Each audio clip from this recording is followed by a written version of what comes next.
Internet. Ça s'est calmé. C'était la grosse tempête hier. J'ai pelleté. J'ai pelleté. J'aime pas ça, pelleter. J'aime pas l'hiver. J'ai hâte que le soleil revienne. Qu'on puisse, je sais pas, sortir un petit peu plus. Aller au parc. Là, j'ose pas aller au parc. Il y a eu comme un meurtre au parc. Il y a un gars qui a été retrouvé au parc, mort. Ils ont fermé le parc juste à côté. Je vais vous montrer de quoi. Je me suis pas vanté encore de ça. Parce que je suis quelqu'un de humble. Hein? Mais regardez ça.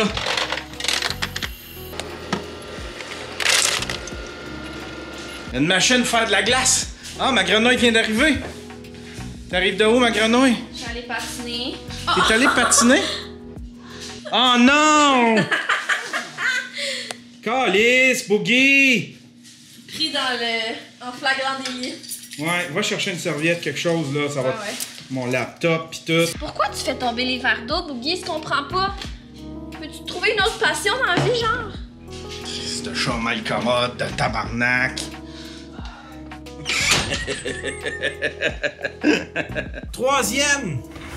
Troisième journée dans ma semaine de daily vlogging.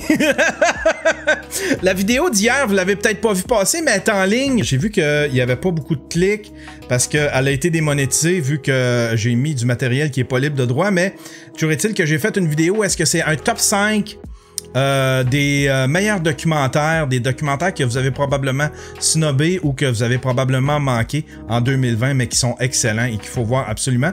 Ben là, aujourd'hui, j'ai décidé de faire à peu près la même affaire, vu que j'avais pas d'idée. Je me suis dit, qu'est-ce que je peux faire? Puis aujourd'hui, j'y suis allé avec un top 15 des meilleurs feel-good movies des années 80. Je sais pas pourquoi, là, mais il y a comme une espèce d'ambiance un peu morose, là. C'est en site, le COVID, les beefs, toute la patente. On a besoin des bons feel-good movies, puis j'en ai trouvé 15 des années 80 qui sont excellents. Je sais pas pourquoi, mais dans les années 80, les feel-good movies, c'était pas des films cheap comme aujourd'hui, tu sais. On dirait que dans le temps, ils savaient faire des bons feel-good movies, alors qu'aujourd'hui, c'est des genres de films cheap à la Disney, puis ils se font très rares, les feel-good movies. Fait qu'on revient dans les années 80, puis on commence tout de suite avec le numéro 15. Numéro 15, Weird Science. Weird Science, c'est une comédie qui raconte l'histoire de deux jeunes qui ont les hormones dans le tapis, qui décident de se fabriquer une femme à partir d'un ordinateur puis de sciences occultes. Puis à partir de là, il y a toute une aventure qui va chambouler leur vie. C'est vraiment un excellent film. C'est très drôle, c'est très rafraîchissant, puis c'est très original comme concept. Numéro 14, E.T. l'extraterrestre. Si t'as jamais vu E.T. de ta vie, il y a vraiment un trou dans ton apprentissage, dans ton cheminement cinématographique. E.T., c'est un classique. C'est Spielberg qui a réalisé ce film-là. C'est un jeune Elliot qui se lie d'amitié avec un extraterrestre qui a été oublié sur la planète Terre par ses parents. C'est un film qui est vraiment beau, qui est vraiment bon, puis c'est super bien réalisé. Numéro 13, The Secret of My Success. C'est un film avec Michael J. Fox qui joue un jeune très ambitieux, mais qui travaille comme préposé au courrier dans une grosse corporation. Un jour, il décide, un peu par un concours de circonstances, de se faire passer pour quelqu'un de plus haut dans la compagnie. Et puis, à partir de là, ben, il y a plein d'aventures qui vont lui arriver. C'est vraiment bon. C'est une excellente comédie, puis il y a une petite histoire d'amour qui vient avec ça. Numéro 12, Risky Business. Ça raconte l'histoire d'un jeune qui est chez eux, il s'emmerde, il est tout seul, ses parents sont partis pour le week-end, il décide de se coller une prostituée et à partir de là, c'est la débandade totale. C'est vraiment un excellent film. Si vous avez aimé le film Superbad, eh ben c'est en plein le Superbad des années 80. Numéro 11, Explorers. Ça raconte l'histoire d'un jeune qui est joué par Ethan Hawke, qui a des rêves farfelus. Il voit dans sa tête des plans pour un espèce de vaisseau spatial. Puis il décide avec ses amis de fabriquer cette navette spatiale-là. C'est vraiment un excellent petit film, un film de science-fiction mélangé à un film d'ado. Ça a des airs un petit peu de Stranger Things. Numéro 10, Tootsie. Ça raconte l'histoire d'un gars qui est joué par Dustin Hoffman, qui se trouve pas de job. C'est un acteur, comédien, qui voudrait jouer au théâtre, qui voudrait jouer à la télé, mais il y a personne qui l'engage. Fait qu'il décide, un peu à la manière de Mrs. Doubtfire, de se déguiser en femme. C'est vraiment le Mrs. Doubtfire des années 80. C'est vraiment un excellent film. C'est très, très drôle. Et puis, c'est super bien joué par Dustin Hoffman. Il est très crédible en femme. Numéro 9, Ferris Bueller's Days Off. C'est un film iconique des années 80. Ça raconte l'histoire d'un jeune qui décide de caler malade, qui décide de faire à croire qu'il est malade pour rester à la maison. Il s'emmerde, fait qu'il appelle ses amis, puis ils partent glander en ville toute la journée. Puis avec tout ça, ben va arriver son lot d'aventures avec son directeur, son père, sa sœur qui est pas contente de ça. C'est vraiment une excellente comédie qui nous donne le goût de revenir à nos années de jeunesse. Numéro 8. When Harry Met Sally. Ça raconte l'histoire de Meg Ryan et de Billy Crystal qui sont des amis, mais qui ont une espèce de relation un peu amour-haine. En fait, c'est des amis qui osent pas coucher ensemble pour pas briser leur amitié, mais il y a peut-être plus que l'amitié. C'est peut-être que c'est juste eux qui retiennent leur amour d'être fusionnés. Je sais pas si vous comprenez. C'est tellement bien réalisé. J'avais oublié à quel point Billy Crystal était bon dans ce temps-là, puis à quel point Meg Ryan était belle dans ce temps-là. Numéro 7. Rain Man, un film incroyable avec une performance d'acteur complètement débile de Dustin Hoffman qui joue un autiste. En fait, ça raconte l'histoire de Tom Cruise qui est insatisfait de l'héritage que lui laisse son père, puis avec le testament, il découvre qu'il y a un frère autiste. Il décide de kidnapper son frère autiste pour essayer de faire valoir son point qui mérite plus que ce qu'il a eu sur son héritage, mais de fil en aiguille, il renoue d'amitié avec son frère qu'il avait connu juste quand il était bébé. Il s'en souvenait même pas. Il savait même pas qu'il y avait un frère. C'est vraiment bon, c'est touchant, mais c'est un bon feel-good movie. T'as le goût de serrer tout le monde dans tes bras une fois que t'as fini ce film-là. Numéro 6, Stand By Me. Stand By Me, c'est une espèce de road movie, mais à pied. C'est 4 jeunes qui partent à pied pour aller à la recherche d'un cadavre, un corps pour lequel il y a une rançon. Tout au long du voyage, disons qu'on découvre la profondeur de chaque personnage, chacun a son problème, chacun vit des difficultés.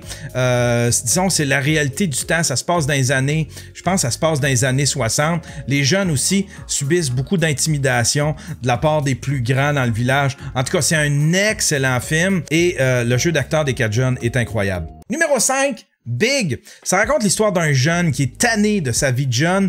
Il voudrait devenir adulte, avoir les avantages que procure la vie d'adulte. Donc, il fait un vœu. Il fait le vœu de devenir un adulte. Il se lève le lendemain, son vœu est réalisé, il est rendu un adulte, mais vient avec ça les responsabilités et les aventures qui en découlent. C'est un excellent film. C'est avec Tom Cruise. C'est Tom Cruise qui joue l'adulte dans ce film-là et il est excellent. Ça a été un rôle révélateur pour lui. Numéro 4, Saint Elmo's Fire. Je sais pas ce qu'il y a ce film-là, mais il y a une ambiance qui me fait capoter. La réalisation, la musique, tout fit ensemble. On dirait que ça rend le film parfait. Ça raconte l'histoire de 6 jeunes. C'est 6 jeunes qui finissent le collège et puis qu'ils doivent affronter la vie d'adulte. Il y en a qui vont se marier, il y en a qui ont des problèmes financiers, il y en a d'autres qui aimeraient ça revenir dans le temps où est-ce qu'ils étaient les stars de l'école. C'est tellement bon. C'est avec un paquet d'acteurs qui ont marqué les années 80. Emilio Estevez, Rob Lowe, Demi Moore. Allez voir ça, ce film-là. C'est vraiment bon. Puis tu termines ce film-là puis tu as le goût de le repartir. Numéro 3. La Société des poètes disparus. Ça se passe sur un campus universitaire très conservateur. C'est une gang de jeunes, des nouveaux universitaires qui se ramassent avec un professeur très excentrique, avec des méthodes très originales d'enseignement. C'est joué par Robin Williams, qui a probablement joué un des rôles de sa vie dans ce film-là, tellement qu'il est bon là-dedans, c'est bien joué. Robin Williams qui essaie de leur enseigner l'ouverture d'esprit, le sens analytique, le vivre le moment présent, tous des trucs qu'il fallait pas enseigner dans le temps, et puis tous des trucs aussi qui passeraient pas aujourd'hui dans les universités. Toujours est-il que Robin Williams, qui avait déjà été étudiant dans cette université-là, avait un club de poésie que les jeunes ont décidé de recréer pour pouvoir parler de poésie et philosopher sur la vie. Voilà, c'est un excellent film et c'est tellement beau, c'est vraiment bien réalisé et la performance de Robin Williams là-dedans est juste incroyable. Numéro 2, Breakfast Club. Breakfast Club, c'est probablement un des films les plus iconiques des années 80. Tout le monde qui a vu Breakfast Club dans sa vie veut absolument le revoir à un moment donné ou à un autre quand il est plus vieux. C'est un film très très marquant. Je sais pas pourquoi, parce que le scénario est assez simple en fait. C'est 5 jeunes, un casting très très cliché. Il y a un bum, il y a un sportif, il y a un nerd, une introvertie, puis une espèce de cutie qui se maquille. Voilà. Ces jeunes-là sont pognés en retenue à l'école. Ils se connaissent pas trop, mais ils apprennent à se connaître. Et puis nous autres même, on apprend à connaître la profondeur de ces personnages-là. C'est vraiment un excellent film. Il y a quelques petites aventures, il y a des affaires ben drôles qui arrivent. Mais je sais pas pourquoi. Encore une fois, la réalisation, la musique, il y avait quelque chose de magique qui fait que c'est resté marqué dans ma mémoire. Numéro 1, le film Always. Always, c'est un film réalisé par Steven Spielberg. Je me souvenais pas à quel point c'était bon ce film-là. Il me semble que quand j'étais jeune, je l'avais trouvé bon, mais je l'ai revu récemment et je l'ai trouvé encore meilleur. Ça raconte l'histoire d'un gars, un pilote d'avion qui est joué par Richard Dreyfuss. C'est un pilote d'avion citerne. Les avions là pour, je sais pas si c'est le terme là, je pense que c'est ça. Avion citerne, les avions qui éteignent les feux. Toujours est-il que ce personnage-là meurt dans un accident de travail, monte au ciel et on le renvoie sur Terre pour devenir l'ange gardien. Et puis il se retrouve l'ange gardien du nouveau pilote, celui qui va prendre sa place à la caserne où il travaillait. Mais il prend pas juste sa place dans la caserne, il tombe aussi en amour avec la veuve de celui qui est devenu un ange. En tout cas, c'est une histoire qui a de l'air complexe, là, mais c'est pas si complexe que ça. C'est tellement beau, c'est tellement bien réalisé. Puis je sais pas, il y a un petit quelque chose de Field of Dream à travers ça. C'était un film ben simple, mais ben bon. Hein? C'était... Oh, tabarnak! 15 films, j'aurais dû ramener ça à 5. Ah, cette fille! Je sais pas comment ça fait de temps, vous autres, mais moi, ça fait 3 heures que j'essaye de faire ça. Hey, on s'en va demain tout le monde.